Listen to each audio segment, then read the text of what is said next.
the Egyptian regime, silenced like many by resignation and the fear of reprisals, until he anonymously launched a Facebook campaign to protest the death of one particular Egyptian man at the hands of security forces. In his new memoir, Revolution 2.0, he tells us from his experience, from his perspective, why and how the Egyptian people finally rejected 30 years of oppression and found their voice. The Egyptian regime, silenced like many by resignation and the fear of reprisals, until he anonymously launched a Facebook campaign to protest the death of one particular Egyptian man at the hands of security forces. In his new memoir, Revolution 2.0, he tells us from his experience, from his perspective, why and how the Egyptian people finally rejected 30 years of oppression and found their voice. Let me read just two brief quotes from Wael Ghonim. One, social media allow ideas to be shared. They are places where people can unite, revolutions can begin, a new type of revolution, Revolution 2.0. And then finally this quote, people have called me a hero, but that is ridiculous. This has not been a revolution of heroic individuals, but about people coming together to overcome dictatorship. The people is greater than the people in power. Welcome, Wael Ghonim. Welcome, and thanks for hosting me. You're very welcome. I like listeners to get a feel for the people behind the work and the ideas that we talk about. Your memoir obviously does that. Briefly, give listeners the backstory. Who were you before you created a Facebook page for Khalid Said? So I was just an Egyptian, an ordinary Egyptian who happens to work in a multinational company that loves the country, cares about it, but always intimidated by fear that, there are consequences for opposing the regime, or also that there are no alternatives. Like there is no light at the end of the tunnel. We don't see where are we going. And I was more focusing on my personal life and on my career, hoping to see something happen in Egypt that would be great. At the same time, there were many Egyptians, brave Egyptians on the front lines, publicly opposing Mubarak, calling for strikes and protests, which haven't really, at the time, captured a large audience or mainstream, mainly because of the fear. Everyone was scared. And that fear was the fear of a security state and a state police, a security police. And you say that again, I'm placing you in the context. You have written that the internet has been instrumental in shaping my experiences as well as my character. What do you mean by that? Well, the first time I got on a computer was when I was 16 years old. I was at school and I got hooked up. Just like many people, I got addicted to using computers, and since then the computer was at that time my best friend. I logged in the internet when I was I believe 17 years old, and I started, I loved the virtual world. I've explained that in the book. I talked about it a lot. I love communicating with people from different countries, from different backgrounds. I love communicating with people whom I don't know, and I have no, there are no politics to worry about in communicating or, collaborating with them. And that played a big role in my life and my career. In fact, the first time I met my wife was online on a discussion forum, and the first thing I've done was a website. It was an Islamic website that was sort of like a YouTube but audios for the Arab world, which is one of the largest now until today when it comes to this category. And I came to learn a lot of stuff online, and the most important one was collaboration and engagement. And I just love the internet. It's basically a platform that allows everyone, not just talented or gifted people, allows everyone to reach out to others. And what matters in this reach, without any filtration, without someone to come in as a gate to tell you what should you say, what you should not. And the best thing here is that the more the internet is growing, the more decentralized mainstream media gets, and the more empowered are the users rather than the experts. So in a sense, that was was very good for me. I enjoyed, for example, doing business. I was working for a company, a Gmail competitor actually, before joining Google in the region, and I've done hundreds of transactions with customers and clients I've never met, I've never known, I've never talked to. It was all through the online communication. So that did definitely play a role. I call myself an internet extrovert and a real life introvert. Mm-hmm. I do love to communicate with people online more than I do offline. Very understood. It also makes you in some sense, a new kind of citizen than was possible to exist before the internet, whether in Egypt or anywhere in the world. You spent 6 months, Wael Ghonim, in the U.S. in 2001 as a student. You arrived before 9/11. You left after. What was it like before, and what was it like after? I think that the U.S., to many people from my region, have completely changed before and after. When I traveled to the U.S., it was mainly to continue my education. I detailed in the book saying, why I was not happy with the way education is in the country, and I took a decision. I'm gonna, travel and try and see if I can continue studying in the U.S. But after September 11th, it completely, everything completely changed. The media have basically launched a huge campaign against, instead of against terrorism, it was against Islam and the religion, the Muslims who believe in the religion of Islam, as well as the Middle East. Whether it was intentional or unintentional, that wasn't the issue. The issue was, personally, I felt I was singled out when I walked. Nothing bad happened to me, I have to say, but the feeling of being singled out was not comfortable, and I just had, I sat down with my wife and we talked for a while, and we agreed that let's go back to Egypt. Let's see if we can make it in Egypt, because the U.S. was getting harder to live in for someone who's from the Middle East, and especially also right after the events. It's expected that people will be much more emotional. Over time, things get better, but at that time, that was the peak of emotions and anger and frustration, and the focus of the media on the stories. But I think it was, after all, a good decision that I went back home. I'm happy that I did. But just if you could, before 9/11. So before 9/11, you're a young student with your wife in the U.S. What was that like? What did America feel like, look like to you? Because you are both a citizen of Egypt and a citizen of the Internet, so in some sense a global citizen. What did the U.S. feel like prior to 9/11? I was actually impressed. I remember the first time I visited the U.S., I went back home saying to my friends, we're fooled down here. Like, something is going on wrong. If that's, if that's our country and they're convincing us that this is the best it can get, then there's definitely something wrong in those people. I really have had a lot of respect to the respect of human rights, as well as the democracy, the freedom of speech. But at the same time, I was always wondering, especially coming from the Arab world, how come this is not applied? Like, the U.S. that we see inside the U.S. is not the same as reflected on its foreign policy. Yet I was really impressed, and I was also impressed with the education and the level, of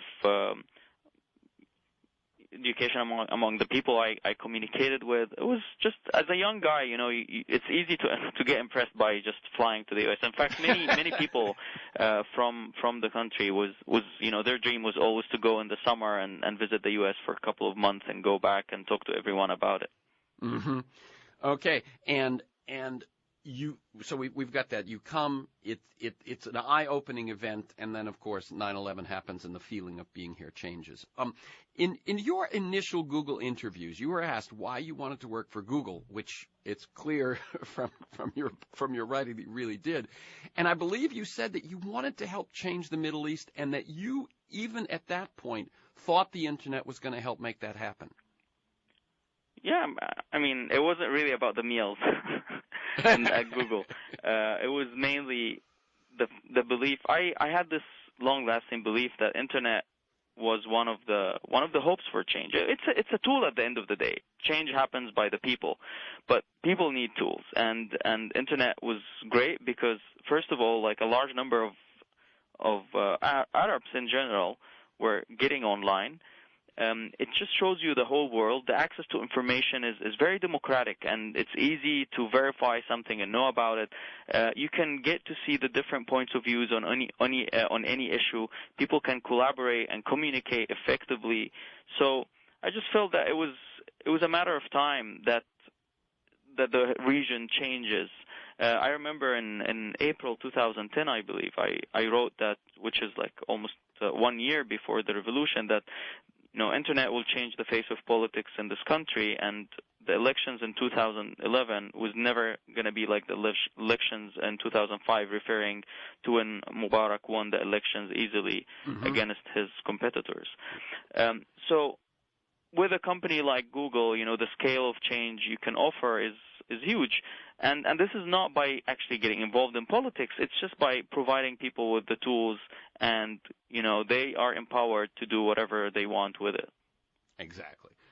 The subtitle of your book, that's more than a subtitle to you, isn't it? The power of the people is stronger than the people in power. What do you mean by that? It's what I felt right after 11th of February. And I just wrote it on Twitter. And after writing it, I asked myself, who said that?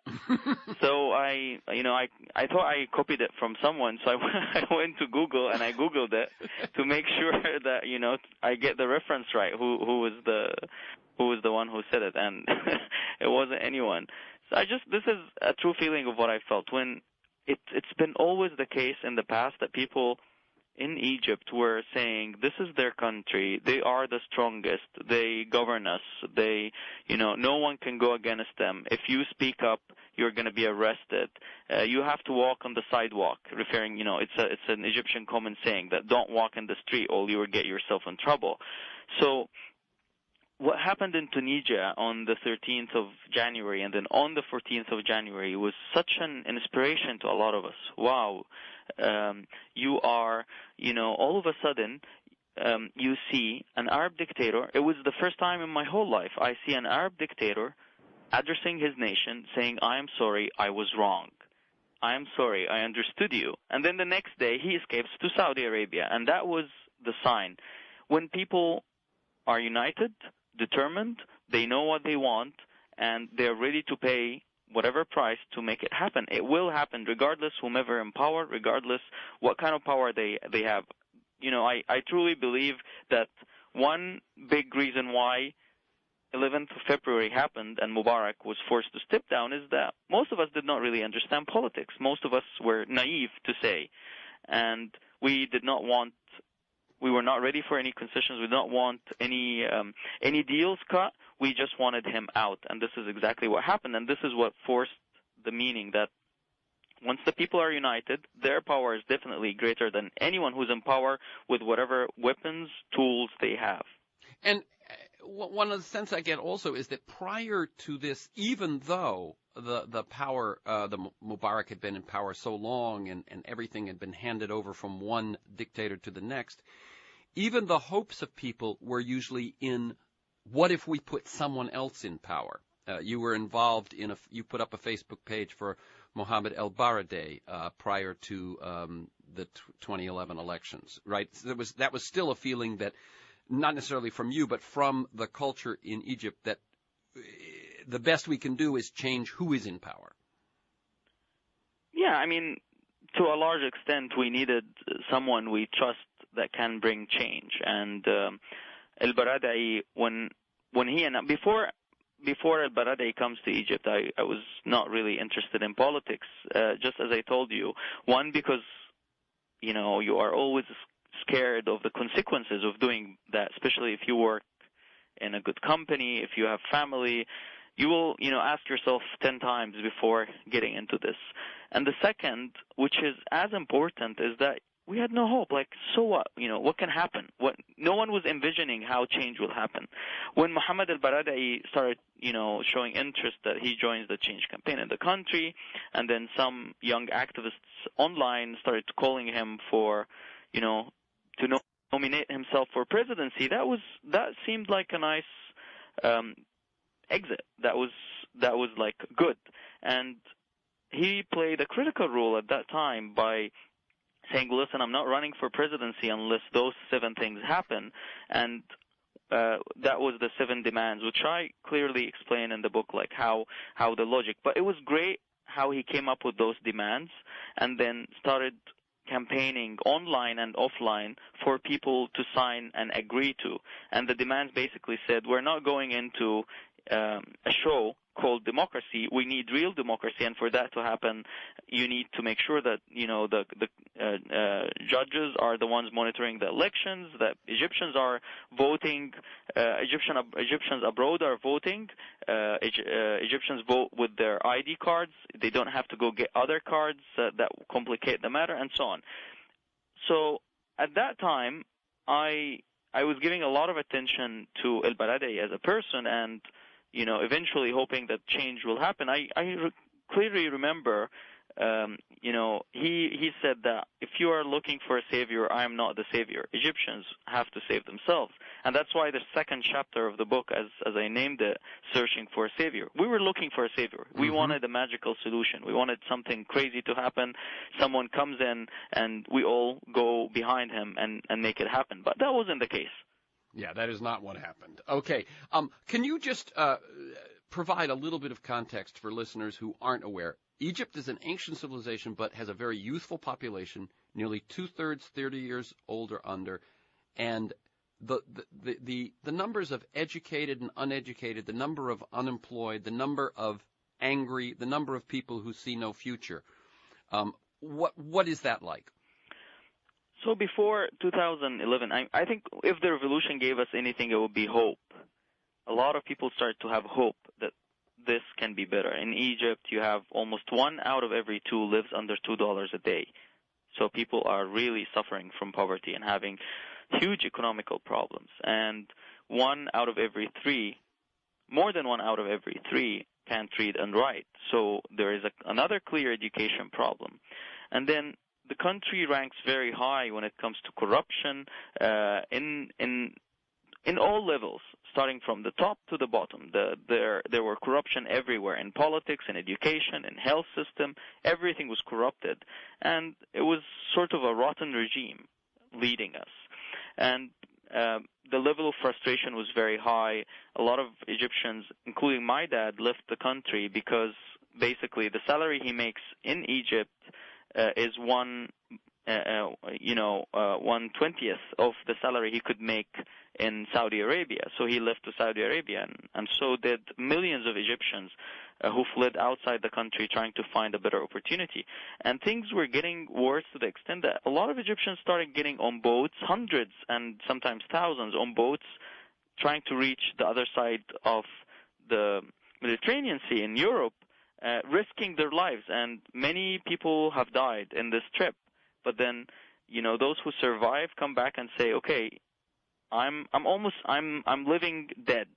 So what's the point? I would take the risk. Maybe I will have a better life when I cross the Mediterranean.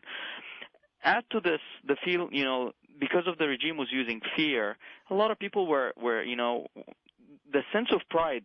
Egyptians are very proud of their, nationality. I remember the guy, I was interrogated by state security in 2007, and I told the guy, I love my country. He's like, the interrogator was asking me, the state security interrogator was asking me why. Why you loved Egypt? I don't have an answer. I don't know. I mean, this is how it is. I have a very strong sense of love towards my country, which is not something normal. A lot of people love their countries and love where they were from. So despite that, a lot of people became sort of like broken. They feel, they cannot brag about being Egyptians, basically. So this revolution have brought back the pride. This revolution have brought back the hope that things would get better. You, a turning point for you prior to the revolution is when you set up the Facebook page for Qaid. What drove you to that? It's purely personal. I hate injustice, and when I saw the photo of Khalid Said, the young Egyptian who died after being brutally beaten up by two police officers in the street, I felt that this has to stop. I know he wasn't the first one, but he is the first one I see his photo after being beaten.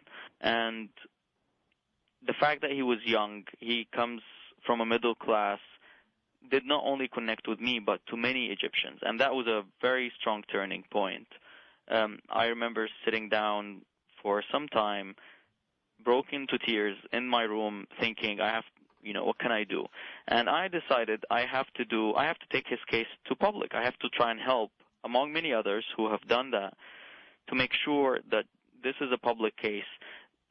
Justice will prevail, as well as work on exposing what the dictator is doing. The worst thing for dictators and for oppressors, for people like the ministry, state security, is to expose them. They know they are doing something wrong. They want the knowledge to be very limited of what they were doing.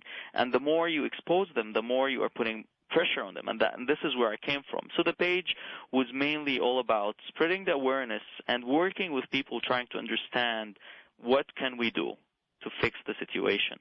Right. So in other words, the state security apparatus wants people to know they're active enough that they have the fear, but not beyond that.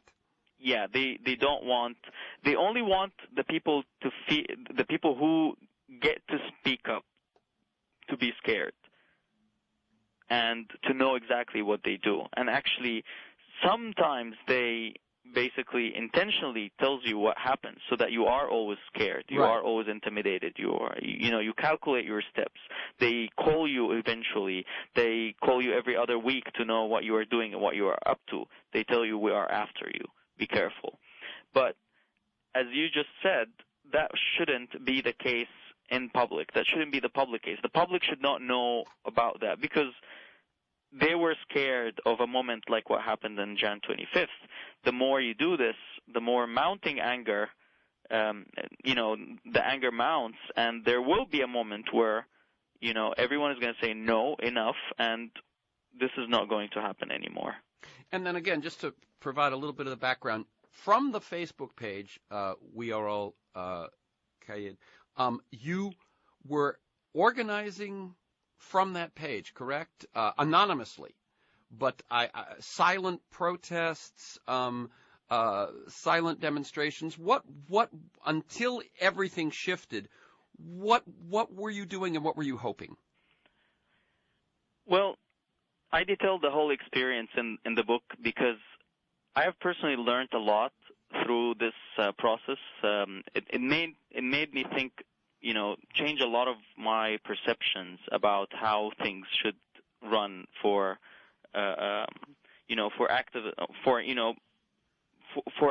playing an active role. I was not an activist, and I think that was very good because most of the activists, they get into situations where others don't see. For example, like human rights activists see the cases of, the torture cases, speak directly with the victims, get involved, get involved directly and see what is happening. Eventually, there is sort of a gap in communication that occurs unintentionally between them and the mainstream or the masses. And it's not always the case that they will know how to tell the people the reality and people connect with them. And I was not an activist. So when I created the page, the first day, 36,000 people joined it. And in 3 days, it was 100,000. It was obvious that the amount of frustration and anger was big. So what I've learned, and I've detailed this in the book talking about the campaigns, is that one, engagement was key. This wasn't a page where it tells people what to do. This was a page that asked people, what should we do? And based on their recommendations, create surveys, and based on the most, liked choices, actions take place. Second is being the language being very, talking the talk of the people. So again, unintentionally, it wasn't planned, because that was just me. I was always talking as I wasn't saying we, so that people understand that the guy running this page is writing with, he's a one person. It's not a group going back, sitting in the backyard and putting master plans and applying them on the page. It was a one person. And, eventually I got a second administrator. His name is Abdurrahman Mansour. He was basically helping me out throughout the whole time. But we were always using I. We're always staying away from words like the regime. We say the government, because the regime is not a word that most of the people connect with. It's such an activism-related word. Yeah, let me cut in for a second, Wael Ghonim. This distinction that you're making between what you were doing on Facebook, in the look of it, the feel of it, the language, and so on, separating not just from the government and the state security, but separating it in some way from ongoing activism. This was because it is how you saw things and how you thought things could broaden? No, it wasn't. Actually, it wasn't separating things from activists' role is crucial and important. And what they were doing they were in the front lines. They were doing the right things for their capacity. What we were missing were the crowd in the middle, where I come from, which basically understand and relates to what the activists are doing, to what the activist demands are and what they were doing, and at the same time able to deliver the message to those who might not be interested or misunderstand the messages if it comes directly.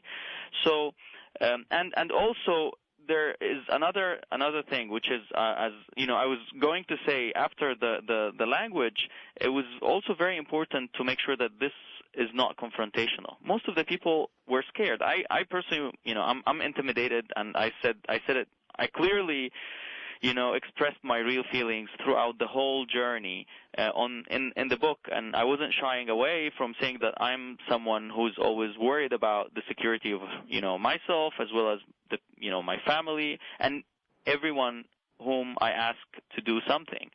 So it was. The non-confrontational approach made a lot of people connect with the page. People do not want to always be confrontational. There's always a smaller number of people who want to do that. And finally, the anonymity was critical, because not only for security reasons. I believe the cause was the hero. People joined this page not because Wael Ghonim from Google created it. It's because they care about Khaled Said. They care about the cause. They are not happy with the Ministry of Interior Affairs. So the anonymity added a lot of, on the contrary of what many people would think, it added a lot of legitimacy to the page. Why? Because people did connect directly with the cause. They did not feel someone was taking credit or too much credit for their contributions. And the cause was not personalized. The moment you personalize the cause, it could be attacked through the person. You can question the intentions of the person. You can basically, defame the person, say that, find anything wrong with him and make it a clear case so people would not connect with the cause. And finally, personalizing the cause could get people who believe in the cause not to join you because of the fact they don't like you. They have a personal preference against you, and they don't like you as a person. It just, all of this just played very well. Probably I'm articulating it now in a good way. It just happened at that time. There was, it wasn't like I'm sitting down making all these conscious decisions, except the anonymity one, which I consciously made. Right. Well, it seems like it also is very true, again, to that line, the subtitle of your book, The Power of the People is Greater than the People in Power. Even, you're saying that even about the person who might be in power behind a Facebook page or behind a cause. Yeah, absolutely. I mean, if that call did not make sense, no one have, because there's been many calls before. It's just the fact that, the people believing and subscribing into a cause, being determined to do it, ready to sacrifice for it, it will, that cause will happen. Especially in our time, like hardly anyone would argue that what we are in was very bad and the regime need to go. And that was, the biggest thing. And I also have to say that, in the book I was trying to explain how ideas were just coming mostly from the members of the page. Mm-hmm. So the silent stands were the first on-the-ground activity I started calling on the page was not even my idea. It was an idea from a guy who emailed me, said, listen, I know you said we are not protesting because you're afraid of, what happens to the protesters. So how about we go in all wearing black, looking at the beach, giving our backs to the street, standing up for 1 hour, doing nothing, and then going back home. And when I read the idea, I started to visualize it, and I was like, wow, that's a very good idea. So what we do next, I asked the people on the page saying, what do you think we should do this? If we should do this. Right. And surveyed the people. The people liked the idea.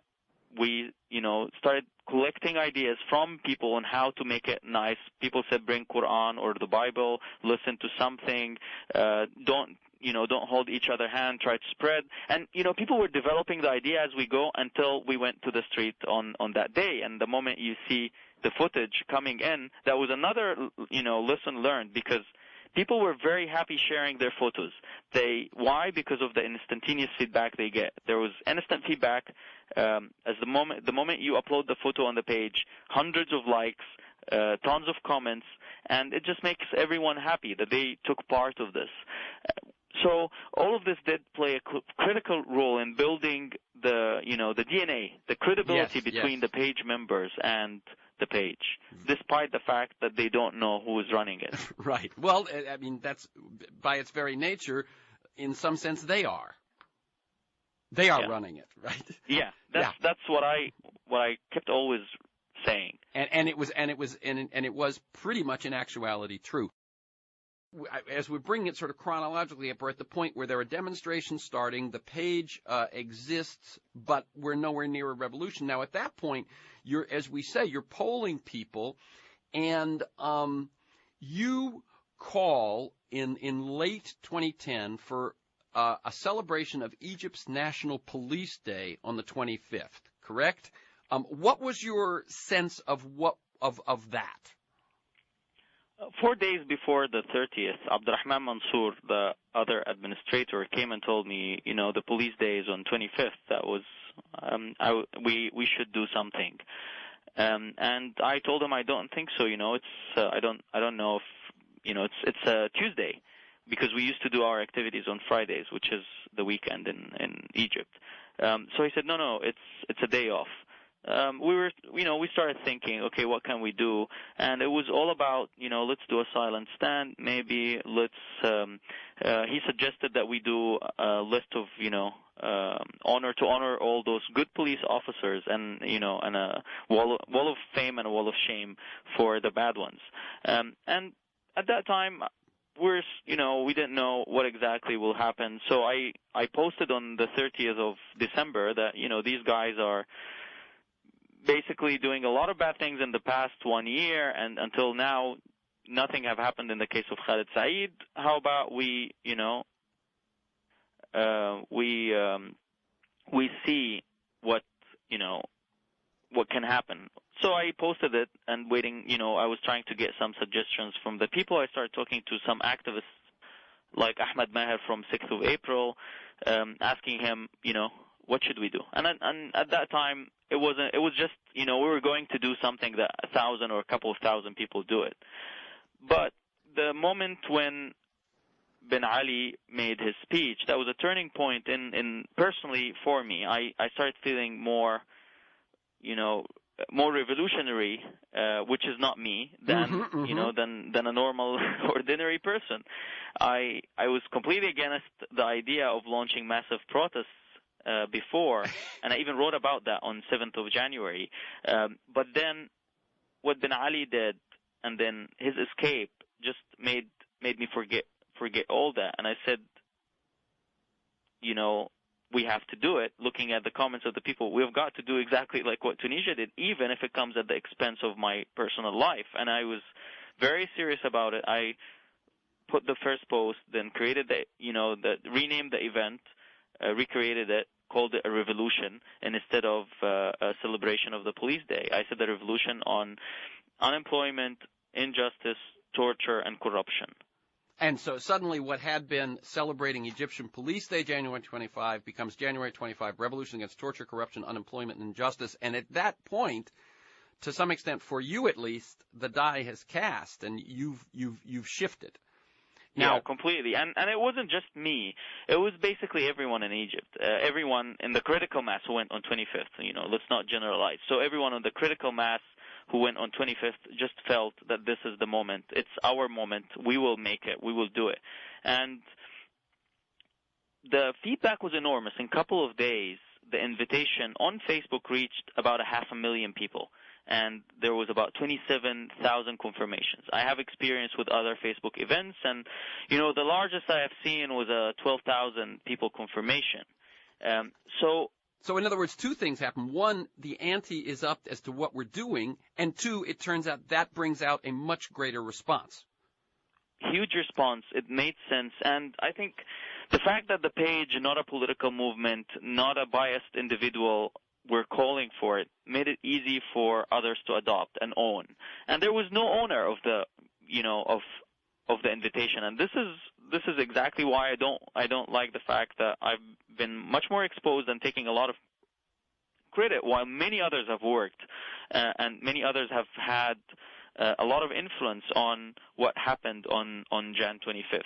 But, I call that period one of the best marketing campaigns, and I tried to detail what happened exactly, not as in just saying the story, but, doing some reflections and what was going on that made a lot of people adopt the call, and not only that, work on the marketing campaign for it, and so that we can see what we have seen on 25th of January. Okay, so let me ask one more time. You've brought it up a couple of times, but was there an offline grassroots uprising of the poor or the workers, for instance, that your online-inspired uprising joined with? There was definitely in 2010, there was about 1,000 strikes and sit-ins by workers. And Okay. There were, a few tons of protests against, the regime in general, small protests. Would this revolution have happened? I believe it would have happened eventually, because at the end of the day, there is a level where people will be super frustrated and say, that's it. This is no longer happening. Tunisia did speed this up, though, accelerated it. And the Internet helped organize the day on Jan 25th, so it gave it sort of a style and a taste, and made it look like what is it on Jan 25th. But definitely, we were heading towards, a deadlock where it will have, this regime will have to be taken out of power. So it was very critical to understand that this was going to happen anyway, probably not on Jan 25th, but because of the Internet and because of Tunisia, it happened this way. It happened on 25th, and it happened by an invitation online that was, that spreaded from online to offline. And by the way, all the grassroots movements joined the call, and that was very essential. Yes. If all of them said no, we're not going, and this is wrong, probably it wouldn't have happened. Right. In other words, if the grassroots folks had said that's a different movement than ours, it would. The reality would never have happened. Yeah, the way but it did. at the end of the day, Internet is not, those who are online are not, does not belong to a specific movement. They come from these grassroots movements. People, I was always arguing with my friends who think Internet is not gonna do anything and so on. I was like, those who are online are not zombies. They are real Egyptians. Yes. The fact that they are more brave online than offline can change. Something can happen that can change that. But at the end of the day, it wasn't the tool. It wasn't the Internet that made the revolution. It was the people. And it wasn't the power of social media. It was the power of the people. Absolutely. So you were captured on January 27th. Just as the revolution took off, you were held for 11 days of interrogation. What happened? What do you want to say about that period for you? Well, I think you are, why would people read my book then? Very good. Okay, so if you want to hear about the interrogation, you read the book. Well, I detailed the whole interrogation in the prison, but the hardest thing that I went through was that I did not know what was going on outside. I was all the time blindfolded, and I was waiting for the unknown. I was waiting, the hours seemed like days, the days seemed like months, and the months seemed like years. I just lost track lost track of the time, yeah. with the exception of when I pray, I know what time is it, but I lost track of the days. Mm-hmm. It was very hard. I was just praying that something happens and get me out of here. I wanted to know exactly what was going on outside.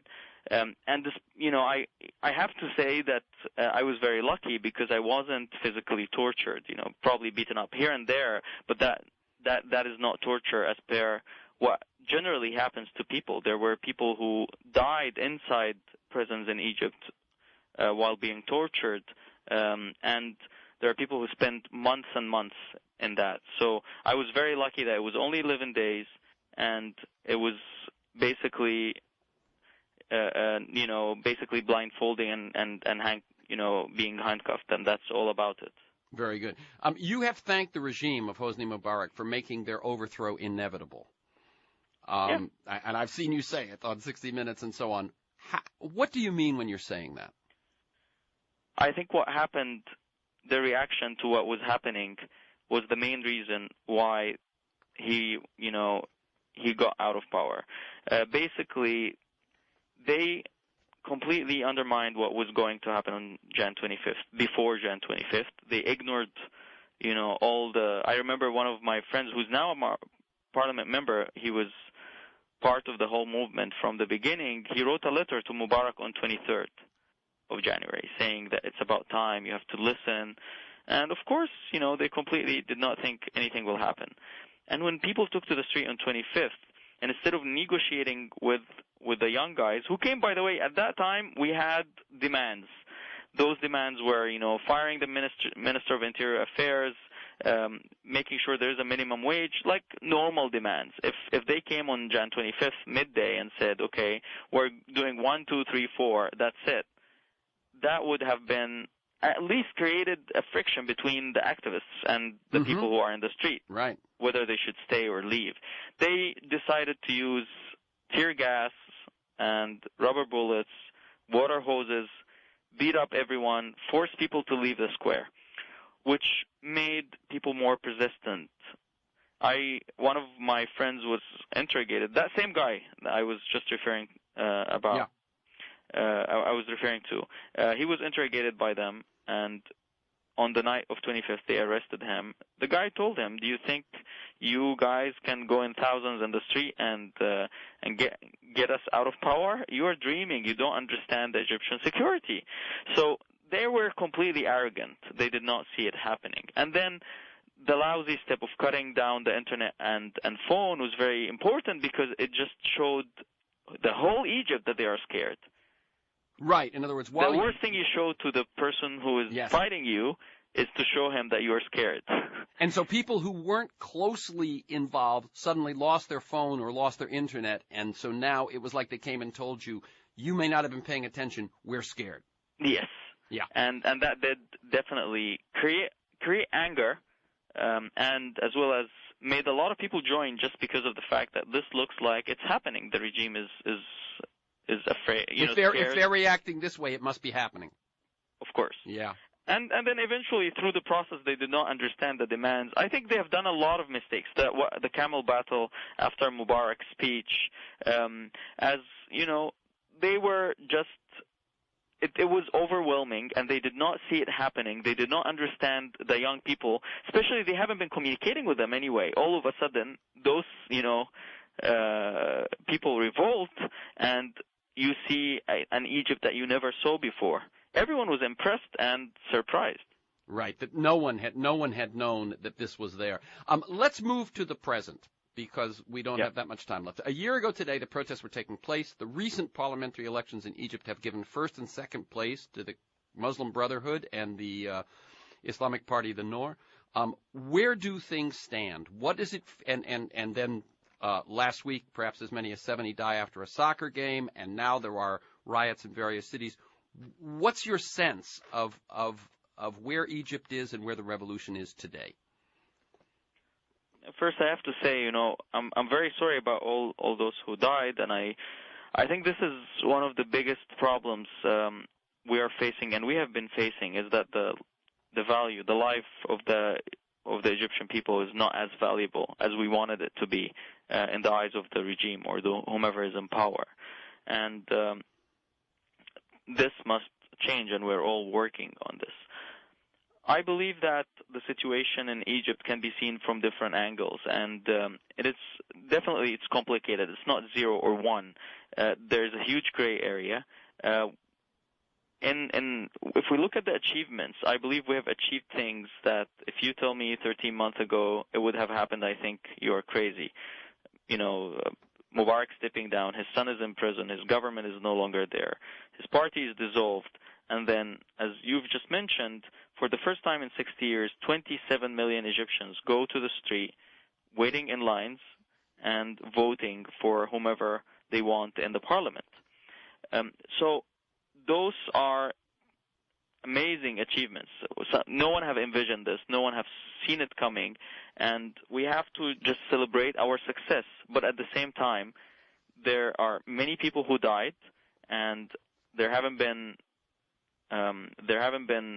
real trials for those who killed them, or real investigations, which is one thing that really makes all of us angry and not happy and satisfied.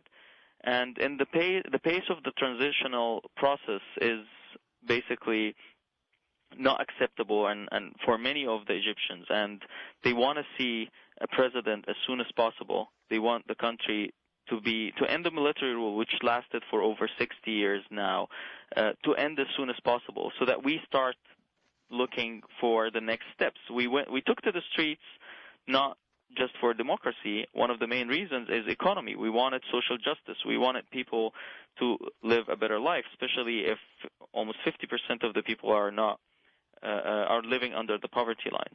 But I just think that the revolution is a process. A critical mass of Egyptians have broken their fear, right, and a larger group have been more politically active. So people are now voting. People are following the news. I mean, on the first parliamentary session, in coffee shops, people were sitting down watching it as if it's a very, critical and important soccer game. So this is where we are heading. We're heading towards the right direction, I believe. The pace is very slow. It's disappointing a lot of us, including myself. Yet I have to remain personally optimistic, and I have to look at the bright picture, and not just that doesn't mean escape from the problems, because definitely we have to face the problems. But the civilization, the progress, the new Egypt we want is not going to be, it's not going to happen if we all think that we're doomed. Yeah. Let me read. There was a line in a review of your book in the Philadelphia Inquirer that I'd like to read, and it's this: there is an energy in the book and in Ghonim's words that makes one feel it is much too soon to assume the revolution is over, or to underestimate what the rebels achieved. Your thoughts? Well, in the prologue, I mentioned clearly that it's not over, and it will not be over until we achieve the goals, and it will not be successful until the democratic transition of power happens. And those are the things we all should be working on. Yet the revolution on an individual basis for Egyptians is it achieved its objective. I don't think the brave guys, the brave girls who took to the street and who stood against tanks, who opened their chests and were ready to take shots, are going to be afraid again. And this is it. We needed a critical mass of Egyptians who are always brave and ready to sacrifice for the right cause. Right. Now, you say that history will ultimately be the judge of whether the revolution happened too soon, whether it needed more planning, whether it needed more leadership, and so on. And really, as you look at it today, that's still the case, right? History will ultimately. When you say that, are you thinking a year, 2 years, 3 years? What are you thinking when you'll be able to say, give an assessment? I think it would be. It takes more time to judge. Yet it's important that we look at it from time to time to see if we're in the right direction or not. Given that we have list of what we want to achieve: democracy, and then social justice, for example, and freedom. So now I can still see that we are in the right track despite the challenges. There's a very strong challenge coming in, which will be significant in determining the path, which is the presidential election as well as writing the Constitution. And ensuring that the military is not going to get any special privileges over the president or in the Constitution. This is very critical. Yeah, it is. I see it happening. I think it will be everything is happening now in a fast pace. Books are written about the revolution within the same year. Yes. In the past, it used to be after 40 years, people tell you what happened. Right. So everything is happening in a very fast pace.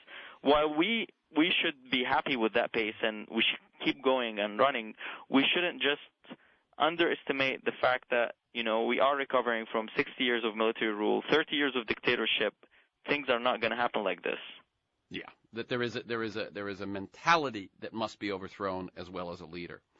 I believe so. And it will take time. Again, we're at the end of the conversation. Now, the book is Revolution 2.0. The power of the people is greater than the people in power. To learn more, go to hmhbooks.com, hmhbooks.com, or any of the book-selling websites or bookstores, your independent bookstores. I was in Skylight the other night. It's there. And finally, my deep thanks to Wael Ghonim. Keep up your good work. Thanks, and thanks for hosting me. You're very welcome.